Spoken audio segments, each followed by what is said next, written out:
de hoje, pedindo então esta graça do coração de Jesus junto aos santos anjos, para que se cumpra então a vontade de Deus. Santo anjo do Senhor, meu zeloso guardador, se a ti me confiou a piedade divina, sempre me rege, me guarde, me governe, me ilumine. Amém. Eu te dou a minha mão e prometo de coração que por ti me deixo guiar com docilidade, para no céu alcançar a eterna felicidade. Assim seja. Vem Espírito Santo, enviai no céu um raio de vossa luz. Nós estamos com a hora bem já acima, tivemos um pequeno problema técnico, mas vamos tentar falar o que a gente preparou para hoje, né? A intenção dessas formações é sempre para os servos da comunidade, os vocacionais, e quando nós começamos o grupo de oração, era para essa finalidade, mas aí a pandemia veio e mudou as finalidades, como mudou quase tudo no nosso mundo, né? Assim, e acho que nunca mais será o mesmo. Inclusive, talvez alguns aumentem a fé, outros talvez tenham mais fé no Covid-19 do que em Deus, né? Felizmente, essa é a realidade que nós estamos vivendo. As pessoas têm com medo de ir à igreja, mesmo agora mais liberado, né? Porque já é um absurdo do ponto de vista da fé e do ordenamento canônico da igreja, ela se submeter assim ao Estado, mas tem que ter uma relação amigável nesse sentido. Mas a gente pensa que seria uma coisa absurda do ponto de vista da fé. Mas mesmo agora liberado, as pessoas ainda não querem tanto ir na igreja. Eu ouvi até a expressão assim, agora até 60 anos pode ir, né? Mas o que vão fazer com o Covid? Vão prender ele em algum lugar? Se eu for, o Covid não está preso. Infelizmente, nós estamos apegados a essa realidade terrena, né? Quer dizer, a morte é uma realidade mais certa, é o dogma mais certo que nós temos, é a morte. E nós estamos apegados à nossa vida. Eu sei que é triste, às vezes, perder um ente querido, e aqui eu não estou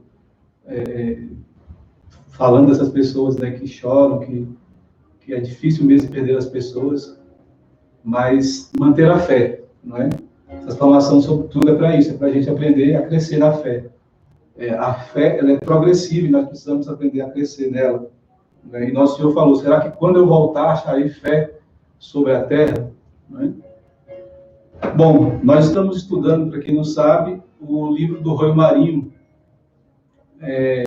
Uma parte do livro, a gente sempre fala isso, que talvez sempre tenha pessoas novas, porque o livro mesmo é bem grande, é 2 tomos. Nós pegamos só a parte que trata da oração especificamente, e já estamos há pelo menos 2 meses, alguma coisa, falando desse livro, não é? Então nós tivemos uma preparação antes, falando sobre alguns aspectos mais gerais da vida de oração, o que é a oração, a conveniência da oração, não é?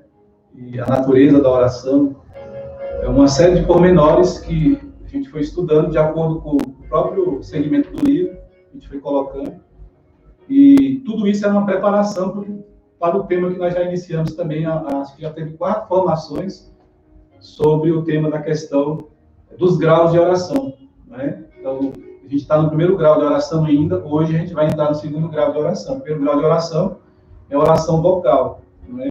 E nós fizemos 4 formações. A primeira formação foi mais ou menos um histórico de como é que surgiu, não é, essa ideia dos graus de oração, como que se comportaram as escolas de espiritualidade, desde os Santos Padres, as principais escolas de espiritualidade, né? Desde os Santos Padres, Idade Média, Renascença, não é? E o que nós temos mais ou menos hoje. Nós fizemos uma introdução assim, e aí nós entramos propriamente na oração vocal, que segundo o Roio Marinho, a oração vocal é o som da nossa linguagem articulada, que vem da nossa inteligência, e nós manifestamos por uma palavra dita, não é?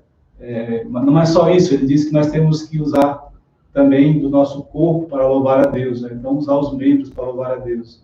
A oração vocal, ela é a expressão veemente de um afeto, de um movimento interior, de uma devoção interior. nós falamos isso. Eu não vou voltar a muitos pontos por causa do tempo, né? Mas eu sempre gosto de voltar a alguns pontos para a gente entender. Mas a última formação que nós demos foi sobre as fórmulas de oração. Essa formação está no YouTube. Nós falamos que tem várias formas de oração que a igreja coloca para nós, na Salve Rainha, o Creio em Deus Pai, não é? A Ave Maria.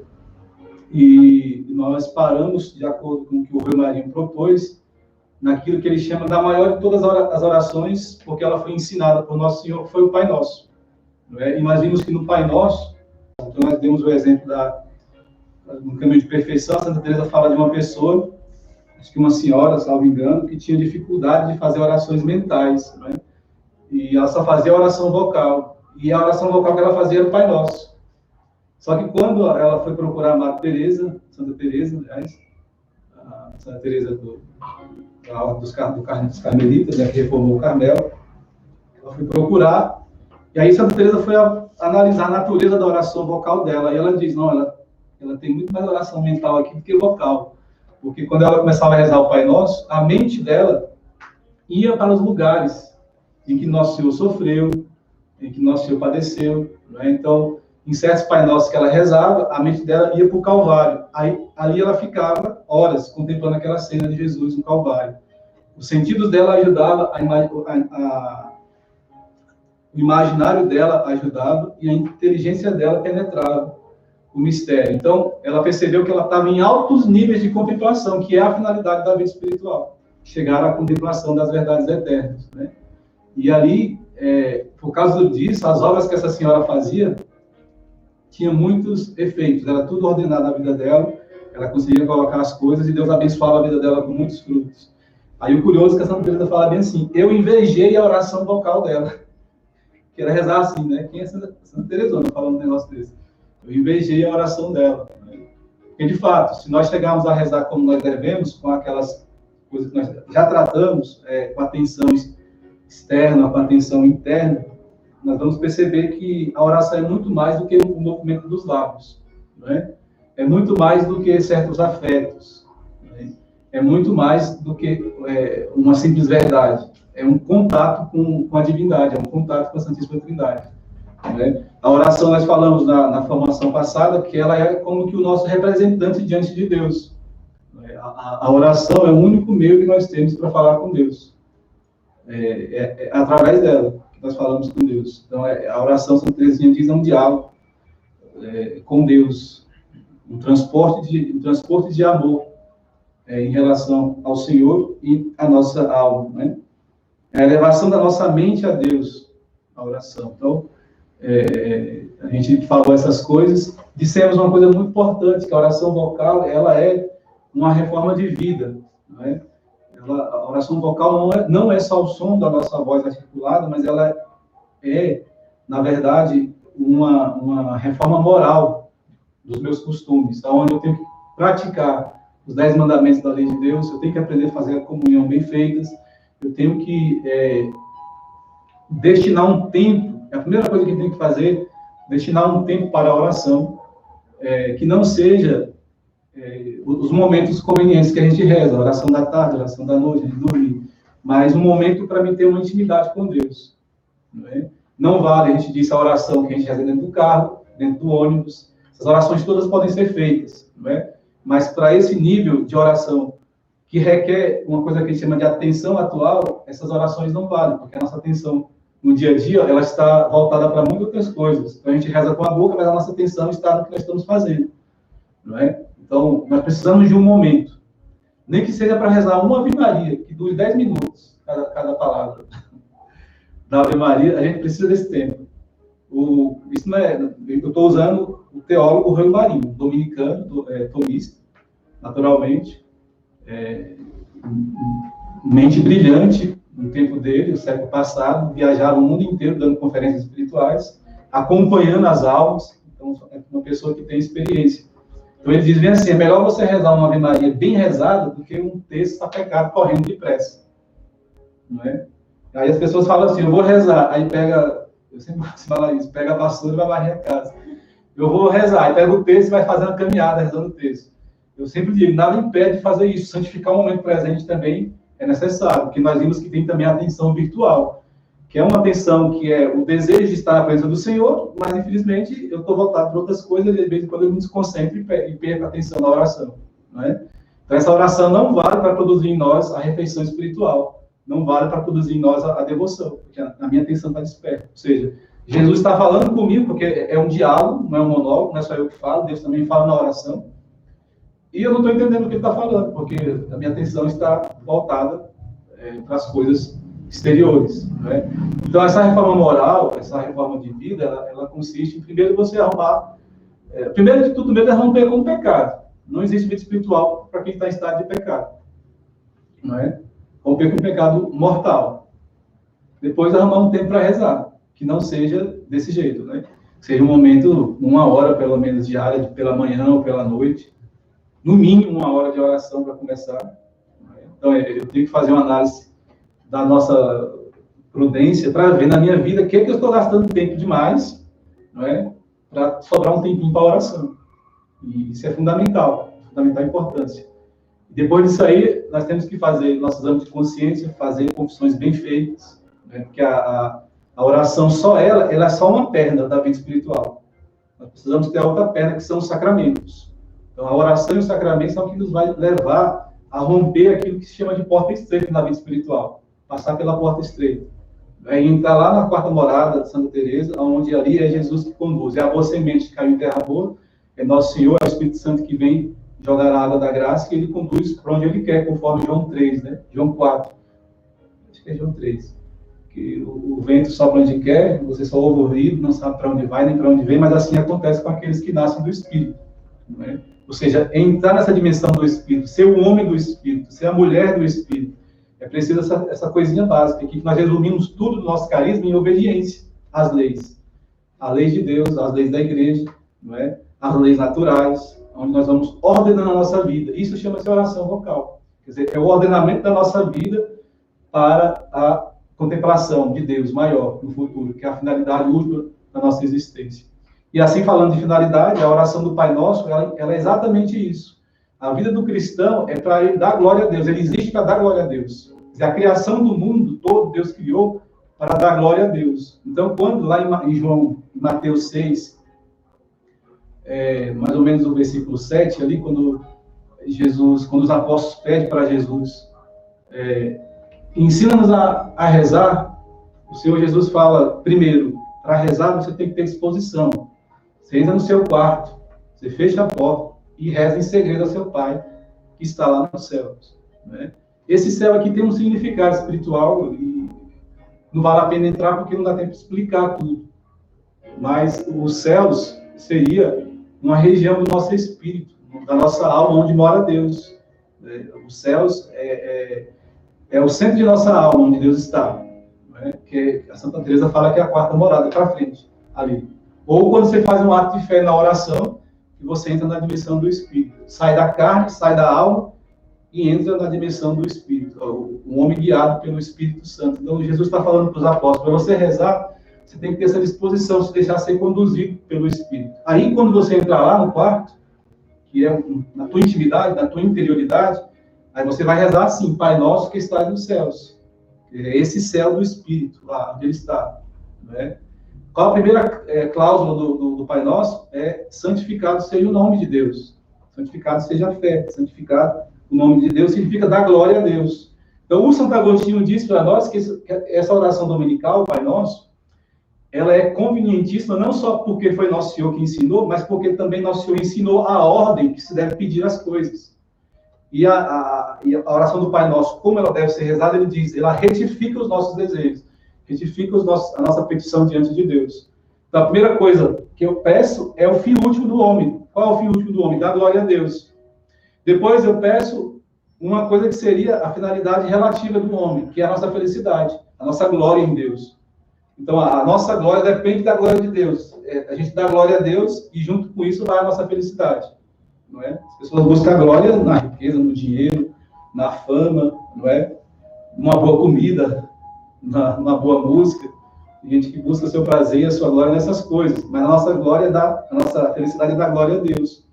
E aí é por isso que nós falamos, santificado seja teu nome, venha a nós o teu reino. Porque na medida que nós damos glória a Deus, nós entramos no reino dos céus, como nós falamos na formação passada. Isso aí são os dois fins da vida do ser humano, a finalidade última do ser humano, dar glória a Deus e também, junto com isso, ser glorificado em Deus.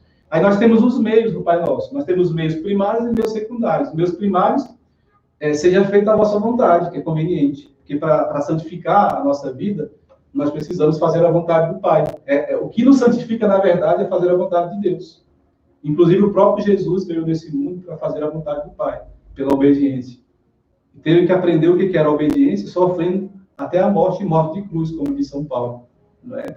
E ali ele ganhou não só o céu de volta, mas ganhou as nossas almas para Deus, resgatou a nossa humanidade de volta. Então, fazer a vontade de Deus é o meio principal para chegar nessa finalidade da glória de Deus e da nossa felicidade última. Não é? Mas você também tem os meios secundários. O primeiro deles é o pão nosso de cada dia dos dai hoje. Que nós rezamos, que Santo Agostinho fala que é o sacramento da Eucaristia de modo especial. Materialmente falando, é tudo aquilo que nós precisamos do nosso sustento. O pão é o alimento mais próximo da gente. Né? Então, o pão sacia o nosso corpo. É um alimento material que nós estamos pedindo também, mas é sobretudo o alimento espiritual. A Eucaristia, o pão nosso de cada dia. Nós pedimos do Pai Nosso como meio para fazer a vontade de Deus, para atingir o fim da nossa vida. Não é? Só que não é, Santo Agostinho e Santo Tomás falam também, que não é só o sacramento da Eucaristia, é todos os sacramentos. A confissão, não é? A unção dos enfermos, o batismo, está tudo simbolizado ali na realidade, não é só um símbolo, né? Na petição que nós fazemos na cláusula do pão nosso de cada dia. E aí, hoje, o pão nosso de cada dia, dá-nos hoje, é só o pão do dia, para a gente aprender a confiar, não é? Na providência de Deus. E depois você tem os meios, como outros meios mais secundários, não é? O pão nosso de cada dia nos dai hoje, perdoar as nossas ofensas, porque se a gente estiver em pecado, não tem jeito de céu para nós, não tem como, não é? Perdoar nossas ofensas, não nos deixeis cair em tentação, porque a tentação pode nos tirar da vontade de Deus, não é? São meios que o demônio pode utilizar para nos tirar da vontade de Deus, mas livrai-nos do mal. Esses três elementos aí, nós falamos na formação passada, está lá no YouTube, podem acompanhar. É muito mais profundo do que isso. Não dá para a gente aprofundar no tempo que nós temos. Não é a oração do Pai Nosso, ela rende livros e livros de meditação, e existem livros e livros de meditação sobre o Pai Nosso. Mas nós pegamos esses aspectos, porque está na Suma Teológica, na segunda parte da Suma Teológica, na questão 83. Um dos artigos, Santo Tomás pergunta sobre o Pai Nosso, e ele ensina essa máxima. Não é que a oração do Pai Nosso ela é perfeitíssima por isso, porque ela ordena a nossa oração, ordena nossos afetos. Nós falamos do que seriam esses afetos nas outras formações, que é ordenado pela oração do Pai Nosso, não é? Então, nós precisamos rezar o Pai Nosso e, a partir do momento, então, que nós rezarmos, ir com a nossa mente para o significado daquilo que é o Pai Nosso.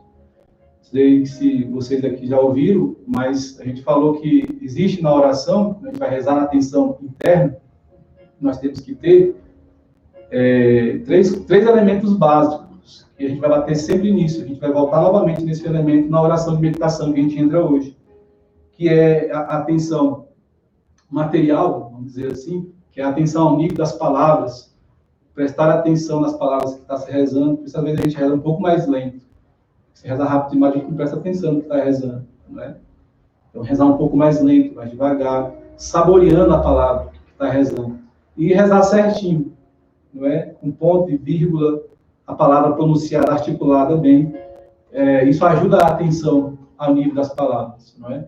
Depois você tem a atenção, que seria uma atenção mais interna, não é? Uma atenção formal, no sentido das palavras. Então, enquanto eu falo Pai Nosso, a minha mente vai para o significado. O que é o Pai Nosso? Eu se pergunto na oração, não é? A gente não faz isso com tantas coisas, a gente está trabalhando, a nossa mente está viajando no mundo inteiro.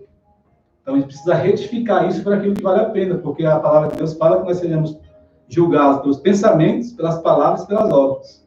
Então, todo pensamento inútil diante de Deus será cobrado diante de Deus. Não é? Essa parte da retificação dos nossos pensamentos é lá depois, lá para a quarta morada para frente, que Deus vai retificar a nossa inteligência, vai purificá-la. em grau de oração mais elevado. Mas nós precisamos fazer já o esforço agora de tentar uma atenção na oração. E para isso nós precisamos tirar os obstáculos externos. A primeira coisa é arrumar realmente o tempo de oração. Né? Aprender a comungar Jesus. Então, fazer uma oração de preparação antes da comunhão. Fazer a ação de graças depois da comunhão. Né? E aquilo ali é um contato com uma pessoa, é um contato com Deus. O único alimento que nós temos, que é uma garantia de passar bem a vida purgativa, é a Eucaristia. Né? A Eucaristia é o alimento que dá na vida purgativa.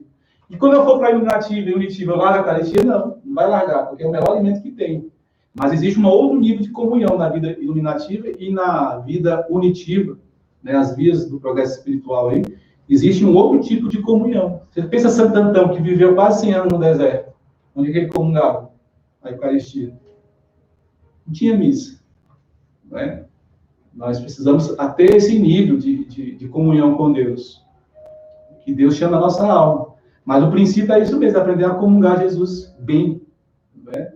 Aprender a dar atenção para Ele. Eu costumo dizer que as pessoas que comungam hoje, sem contar os avisos que termina a oração final, os avisos, aí a ação de graça, você está lá no meio, não é? O Covid, em certo sentido, ajudou meio a isso, porque hoje em dia não tem muito mais aviso, né? Termina, todo mundo quer ir embora logo, aí quem quer fazer a ação de graça, fica lá um pouquinho, não é? Mas a ação de graça é primordial, porque olha, Jesus entrou na sua alma, ele vai ficar ali 10 minutos, mais ou menos, 10 a 15 minutos, enquanto está a presença eucarística no pão. Enquanto a matéria do pão está ali, não é, na quantidade do pão está ali, Jesus vai estar ali.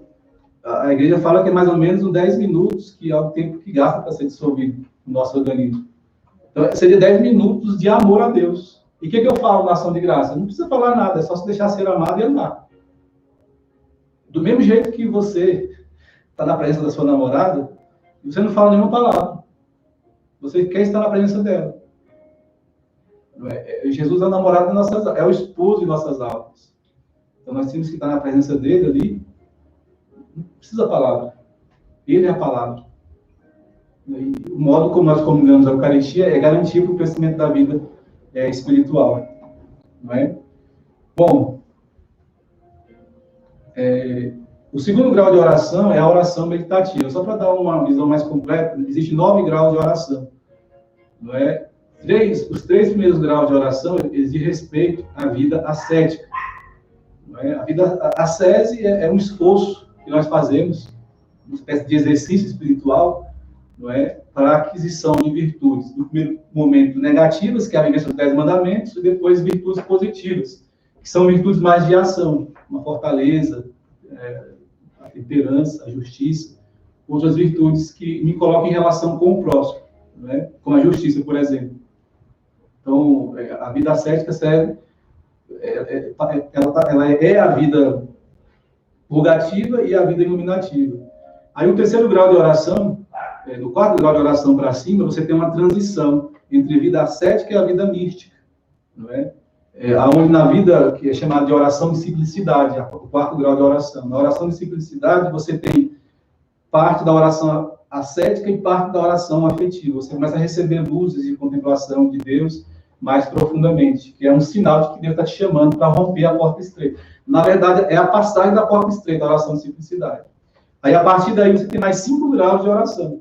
Na oração de quietude, oração de recolhimento difuso, oração de simples união, oração de união estática, que já é um arrombamento terrível na presença de Deus, onde acontece geralmente êxtase e coisas parecidas. Não necessariamente, mas na vida de muitos santos aconteceram isso. Não é? E você tem a união transformativa, que é o 7º grau, que é a 7ª morada e o 9º grau de oração. Então, esses outros graus fazem parte da vida mística. Então, a vida ascética, nós temos que ter pressa de sair dela. Porque todos os autores espirituais falam que depende de nós. Isso é terrível quando eu leio isso, porque, meu Deus, depende de mim. Como, Senhor? Como que depende de mim? E quando a gente vai ver na natureza, que a gente vai estudar a natureza da oração meditativa, a gente vai ver realmente. Depende dessa disposição interior que Jesus pediu em Mateus 7. Quando você for entrar, quando você for rezar, entra no seu quarto. Entra no seu interior e reza ao teu Pai, que que está em segredo, que vê do lugar oculto. Não faça que nem os hipócritas que ficam em pé nas esquinas rezando para ser visto. Não é? É uma linguagem espiritual isso. Você tem que ser visto só pelo seu Pai, que está nos céus. Quer dizer, você tem que entrar na dimensão da tua interioridade para rezar. Você tem que entender que você tem uma alma imaterial, uma alma dada por Deus e amada. Nessa alma é colocado um organismo da graça, que gera em você uma participação na natureza divina, e que Deus quer se comunicar com você. Se Deus se comunicasse com uma pedra, com uma cadeira dessa, isso seria um absurdo na natureza, porque ele teria que criar uma vida vegetativa, uma vida animal, dar inteligência para a cadeira, para a pedra, para depois colocar o espírito nela para gerar uma comunicação com Deus. Isso é um absurdo na ordem da natureza, Deus fazer isso. Só que ele fez um ser que é a composição dessas coisas tudo. Ele consegue entender que existe uma realidade fora dele, que está dentro dele, mas é fora dele, né? E essa realidade que é Deus pode se comunicar com ele. Então Deus vai falar com você. Se a gente insistir na oração, vai chegar um momento que você vai ouvir a voz de Deus, você vai ver ele. Santa Teresa e os santos que chegaram em níveis elevados de oração, ele fala assim, é Jesus que está aqui, é uma pessoa. Eu estou vendo ele aqui. Mais real do que eu estou conversando com vocês. Não é? Porque a fé faz isso. Não é? O que nós chamamos de atos de fé na oração é o que produz, é o que traz, carrega para a oração a presença do Cristo na oração. E no fundo, toda a nossa tentativa na oração, pelo menos na primeira, segunda, terceira morada, é fazer atos de fé, pelo qual eu conheça uma verdade. E entender que aquela verdade que eu estou conhecendo é o próprio Cristo que está se mostrando para mim na oração. Não é? Então, por falar dessas coisas, nós vamos entrar na oração meditativa, no que dá aqui, em 15 minutos. Existe uma abundância muito grande de literatura sobre oração meditativa. Que a meditação, cogita a meditação, muito se fala, até na filosofia antiga, tudo se fala. Então, tem muita coisa escrita sobre meditação. Tem livros para ensinar a meditar. O São Pedro de Alcântara tem um tratado da oração que é ensinando passo a passo como se faz para meditar. E você tem vários. Os exercícios espirituais, em última análise, de Santo Inácio de Loyola, é para te ensinar a meditar. Não é? E diga-se de passagem que os exercícios espirituais de Santo Inácio de Loyola, vivido como se deve viver, é para levar a gente lá para a quarta morada, quase. Para romper a porta estreita. Se vocês conhecem, alguém que está aí acompanhando, conhece esses exercícios espirituais, geralmente é para ser vivido durante um mês. Não é? Hoje em dia tem de 8 dias, poucas pessoas fazem poucos lugares têm de um mês, né? Mas é para reformar totalmente a vida, para desentortar a vida moral da pessoa. Justamente para ele perceber que tem um Deus que está querendo se falar com ele, se comunicar com ele. Então você tem uma literatura vasta sobre meditação. Então o Rui Marinho, ele trouxe só aquilo que mais importa para nós meditarmos, né? Então nós vamos ver aqui a natureza da oração. A natureza é o que ela é. A natureza de uma coisa é o que aquela coisa é. Ou seja, da natureza da banana não tem como nascer um pé de jaca, por exemplo. A banana vai dar uma banana. Não é? Do mesmo jeito que um ser humano não dá um tecido somente numa vida concebida. Dá um ser humano, um bebê. Não é? E não posso ter 1 mês, 2 meses, 3 meses. Um ser humano não vai gerar uma coisa diferente na barriga dela. Não é? Então, isso é injustificável, por exemplo, o aborto. Isso é a natureza de uma coisa. A natureza da oração é o que ela é. Nós vamos ver a natureza da oração meditativa. Então, o Rui Marinho fala assim, que a oração meditativa, ou meditação discursiva, não é a aplicação, grave esse conceito, é a aplicação da nossa mente a uma verdade sobrenatural, primeiro, para se convencer dela, para amá-la, para praticá-la com a ajuda de Deus. Na ordem que ele colocou, para se convencer dela, não é? Para nos mover a amar essa verdade e para praticar.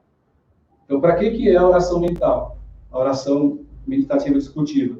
É para a gente aplicar a nossa mente numa verdade sobrenatural, para nos mover a nos convencer dessa verdade, que aquilo ali é uma verdade, depois amar essa verdade e depois praticar essa verdade. Então, a oração meditativa tem esses elementos, são 4 pontos. e nós vamos passar muito rápido por eles aqui, não é? Primeiro que ela é a aplicação da nossa mente, né? É a aplicação racional da mente, né? Então, a gente tem que entender que nós somos seres humanos, que nós podemos conhecer coisas que estão nos sentidos, nós podemos conhecer coisas que estão no imaginário, e isso não nos difere em nada dos animais. O animal também conhece as coisas dos sentidos, como beber, comer, ele pode imaginar o dono dele, o cheiro do dono dele, não é porque ele ama o dono, porque ele sente o cheiro de longe, e o dono dele é fonte de prazer para ele, vai botar comidinha para mim. Aí balança o rabinho, como ele me ama. Não te ama, que o animal não pode amar, só existe amor entre iguais. Não tem como você ter, cara, eu amo a cerveja, não tem como você ter amor por a cerveja. Você pode até amar a cerveja, mas do lado de lá é mentira, porque a cerveja não vai te amar. Do mesmo jeito, você pode amar um cachorro, mas do lado de lá o cachorro não vai te amar. Hoje nós vemos umas aberrações das pessoas chamando, minha filha, aí pensa assim, sai na cadelinha balançando o rabo, aí. Não é? Porque as pessoas confundem isso. Então, os sentidos, a animalidade de uma coisa é a capacidade de se mover pelos sentidos. E os sentidos, ele vai até o imaginário. O imaginário, na verdade, é aquilo que sobra do que os 5 sentidos podem ver. Então, na hora que uma coisa entra nos seus sentidos, você pode depois lembrar daquela coisa no seu imaginário que entrou. Não é? Mas até aí, um animal faz. O que nos difere é que nós temos a capacidade de entender a existência daquela realidade que está ali. Nós temos a capacidade de fazer uma introspecção e entender o amor, entender os movimentos daquilo que é a realidade que nos serve, não é? Nós temos uma natureza em nós que consegue apreender uma verdade, não é? Isso aí não é coisa dos sentidos, não é coisa do imaginário, é coisa do que o Rui está chamando aqui de mente. Então, na verdade, quando ele fala assim, a oração é a aplicação, a oração meditativa discursiva, né? Ou a meditação discursiva. Ela é a aplicação racional da nossa mente. Então, não é do imaginário, não é dos sentidos, só que essas coisas ajudam.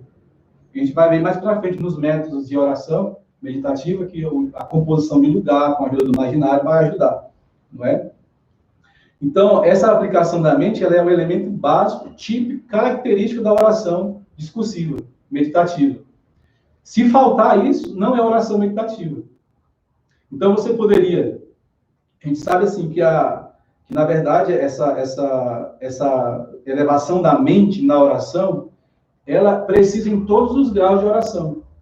Ela é necessário. Na verdade, essa elevação da mente é aquela atenção atual que eu tenho que ter na oração para chegar a um alimento espiritual, uma refeição espiritual na oração. Né? Então, ela precisa em todos os graus de oração. Só que, exclusivamente, você tem um aspecto que é a discussão, o discurso da mente. Você começar a pensar discursivamente na sua inteligência, na sua mente, em alguma realidade de fé. Não é? De tal forma que, se faltar isso, não é oração meditativa. A oração meditativa tem essa característica. Não é? Então, nem na oração ascética, nem na oração mística, pode faltar a aplicação da mente, em todos os casos. Só que, no caso da oração meditativa, tem essa ideia do discurso, onde você vai, em silêncio, colocar pontos para você tentar entender o que está por detrás daquele texto que você leu. Não, se você leu lá, Deus é amor. Tá escrito aqui, Deus é amor. Mas o que significa isso? Não é? Aí, de repente, você começa a meditar e enxergar que, na verdade, Deus porque tudo que Deus ele é mesmo. Não é um acidente em Deus, é a substância dele que é assim. Mas se eu falar, eu sou amor, eu não posso ser amor, porque o amor é um acidente em relação a Deus. Mas Deus é. Então, eu vou juntando as partes discursivamente de uma frase e vou entendendo coisas mais profundas e vou conhecer uma verdade particular que eu não tinha percebido ainda ali, naquele texto. Não é? E hoje em dia, digo essa passagem que na universidade a gente só fica na leitura. Quando a gente vai estudar alguma coisa, a gente só fica na leitura e quando se entende a leitura, porque tem níveis de leitura. Não é? A gente não passa para a meditação e muito menos para a contemplação. A gente fica só ali, na leitura, e muita gente não consegue entender um texto que lê. Essa é a realidade da nossa universidade hoje, por exemplo. Só que para a oração, nós precisamos dessa racionalidade discursiva. Né? De tal sorte que, se faltar, ela não é meditação, não é meditação discursiva. Então, de repente, a pessoa está meditando, e aí ela perde a atenção. Então, já não tem mais a meditação. Não é? Ou, de repente, ela se elevou a uma oração afetiva. Na oração afetiva também não tem a elevação discursiva da mente. É a tua vontade que se move, é o teu afeto que se move ali. Você enxergou uma verdade, você amou ela, e pronto, ficou parado lá contemplando, e você sente uma grande paz, uma grande alegria naquela verdade contemplada. E se for contemplação, mais ainda, cessa o discurso da mente. A contemplação é de uma coisa que Deus coloca para você contemplar ali, né? Então, você tem essa realidade da oração meditativa. Ela precisa, não é, do discurso da mente, diante de uma verdade que eu quero conhecer, não é? Então, o que pode tirar a gente disso é a distração voluntária, não é? Ou, de repente, a gente se elevou a um grau de oração maior. Eu cheguei num afeto na oração. Então, eu deveria parar realmente com o discurso, porque continuar. Eu percebi que eu meditei, por exemplo, eu tenho como, o Salmo diz, eu tenho como alimento o pão das lágrimas. Aí, outro fala, eu tenho como alimento o pão da alegria. Aí outro vem e fala, se eu dar ainda esse pão no teu reino. Isso não é evangelho. Aí aquela mulher lá que pede o pão, aliás, pede para Jesus fazer um milagre para a filha dela, e Jesus fala bem assim, não convém tirar o pão dos filhos e dar para os cachorrinhos. Aí ela fala, mas deixa eu comer pelo menos das migalhas que caem na mesa do meu dono. Aí Jesus fala, nossa, que festa, mulher. Você vê que tem 3 tipos de pão aqui, pelo menos. O pão das lágrimas, o pão da alegria e o pão dos filhos. O que significa um negócio desse? Aí você junta uma coisa com outra, e você começa a pensar naquilo, e de repente você chega numa verdade que não está escrita na Bíblia. É uma verdade que você percebeu, que na verdade está escrita lá com outra linguagem. Você percebeu. Isso aí é uma comunicação que Deus fez com você, naquela hora. Isso é oração meditativa. Só que o que acontece? Se você chegou numa verdade, geralmente você se admira daquele negócio. Geralmente você vai parar, vai ter um espanto. Puxa, como eu nunca percebi isso? Se você insistir em ficar discutindo para ver como é que é aquilo, o afeto que você teve vai cessar. Porque naquele momento você deveria começar a amar aquela verdade que você viu. Porque em relação a Deus, aquela verdade é Jesus. Ele diz, eu sou o caminho e a verdade. Só que nós estamos assim, incipientes, vamos dizer, nós estamos rasos. No amor, a gente não consegue perceber que é Jesus que está ali. É preciso que isso aconteça não sei quantas mil vezes. A gente vai crescendo e vai se purificando para perceber. É Jesus que está ali. Não é? Então, essa é a diferença da oração meditativa. Ela precisa ter o discurso. Agora, o discurso da razão, ele não é o fim da meditação. Quer dizer, a oração meditativa é muito mais do que isso. Não é? Mas eu preciso do discurso, sem o qual a oração meditativa não é. Porque você pode meditar, por exemplo, em verdades matemáticas, para o teorema de Pitágoras lá, para entender. Aquilo não vai produzir, no mínimo, vai produzir em você uma alegria, porque você sabe as fórmulas, sabe ali. Você não vai se unir com um teorema. O teorema não é uma pessoa. Não tem amor entre um teorema e uma pessoa. Não é? Então, no fundo, meditar só não é a finalidade da oração discursiva. Tem mais coisas. Não é? A nossa mente ela pode ser aplicada a estudos, a especulações, que não é necessariamente uma oração. Né? Aí ele pergunta para nós aqui, então em que se distingue o estudo simples, a especulação, da oração meditativa? Então nós devemos a seguir que esse discurso ele tem uma finalidade afetiva e prática. Quer dizer, a finalidade da oração meditativa, na verdade, é eu chegar a conhecer uma verdade intelectiva e chegar a amar aquela verdade, para colocar em prática. Isso seria a oração afetiva, que é aí, na nossa proposição aqui, seria o terceiro ponto da oração, né? Para amá-lo, e o quarto ponto para praticá-lo. Mas nós temos ainda o segundo ponto, que é a aplicação da mente para conhecer uma verdade sobrenatural, uma verdade revelada. Que verdades são essas? Então, o que está no creio, por exemplo, creio em Deus Pai Todo-Poderoso, né? As verdades que estão nas Sagradas Escrituras, né? As verdades que estão por detrás dos mandamentos da igreja, quando ela fala, por exemplo, não pode abortar, não pode usar anticoncepcional. O que está por detrás disso? Por que a igreja me pede isso? Porque o primeiro nível de fé que a gente tem é acreditar cegamente no que a igreja coloca para nós. Se você tem essa fé e morrer com essa fé, você vai para o céu. Claro, né? Se você não está em pecado mortal, enfim, essas coisas. Mas se você tem esse nível de fé, acreditar cegamente no que a igreja te manda, independente de quem manda, mas é porque a autoridade da igreja manda, você tem a fé da igreja. Mas existe um segundo nível de fé, que é você conhecer as razões pelas quais a igreja manda você crer. Não é? Então, essas são as verdades sobrenaturais que nós precisamos conhecer, as razões. Por que muita gente muda de religião? Por que muita gente vai para o espiritismo, vai para o protestantismo? Porque não conhece as verdades de fé católica. Porque quem conhece de fato não muda. Você pode chover canivete, pode cair, pode todo mundo trair a igreja, mas a igreja, Nosso Senhor prometeu, as portas do inferno não vai prevalecer sobre ela. Pode parecer que ela está na ruína, destruída. Mas o evangelho de hoje fala dos ossos ressequidos, né?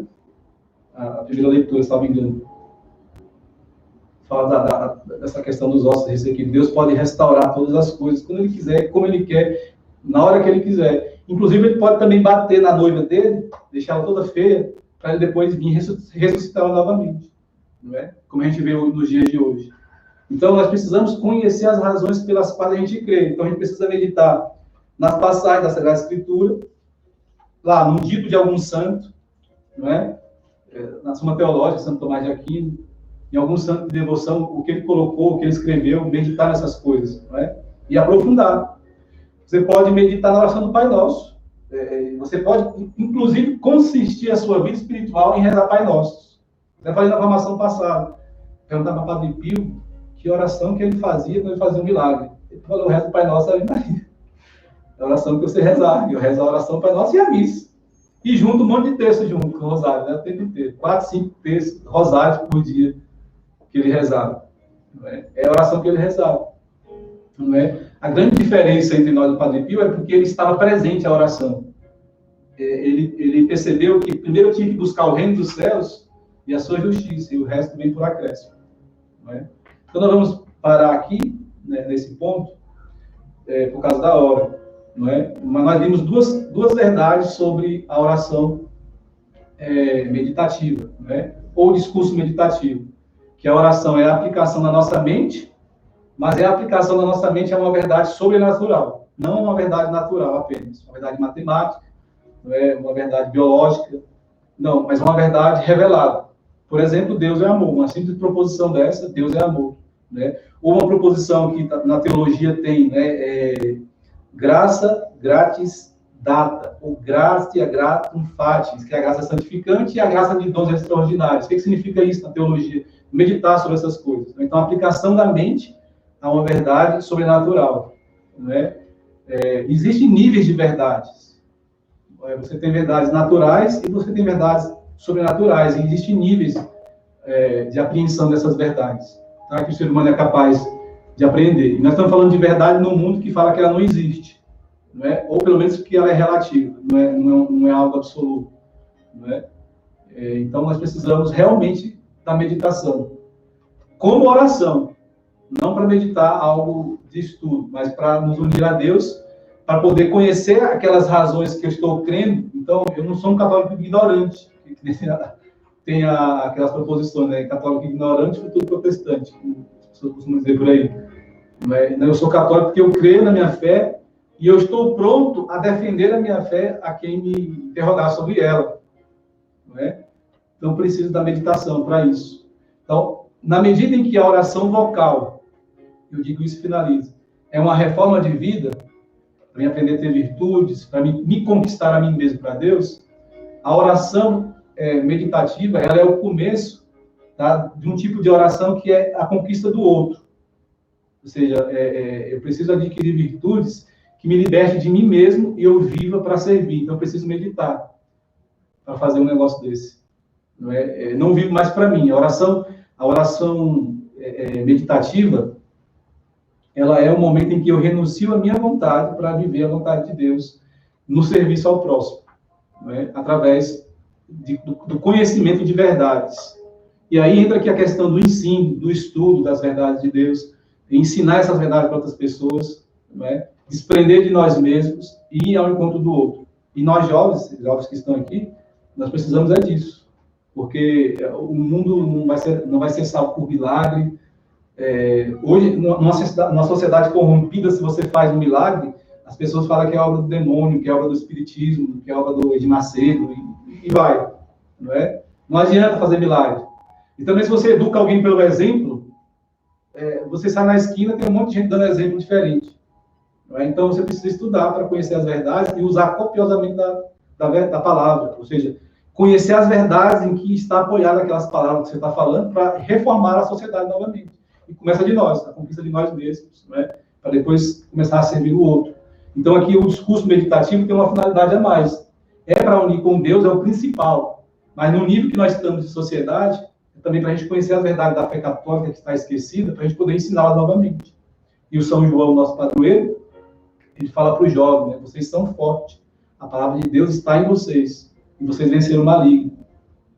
A palavra de Deus que vence o maligno é a verdade. Porque o maligno é a mentira. E o jovem tem esse poder dentro dele. Se ele se deixar ser conquistado por essa verdade, ele faz estrago no mundo para Deus, né? Então, é isso que é a oração meditativa no primeiro momento. Louvado seja o coração de Jesus, para sempre no coração de Maria. Com vosso Filho, a Mãe Pia, abençoai-nos, ó Virgem Maria.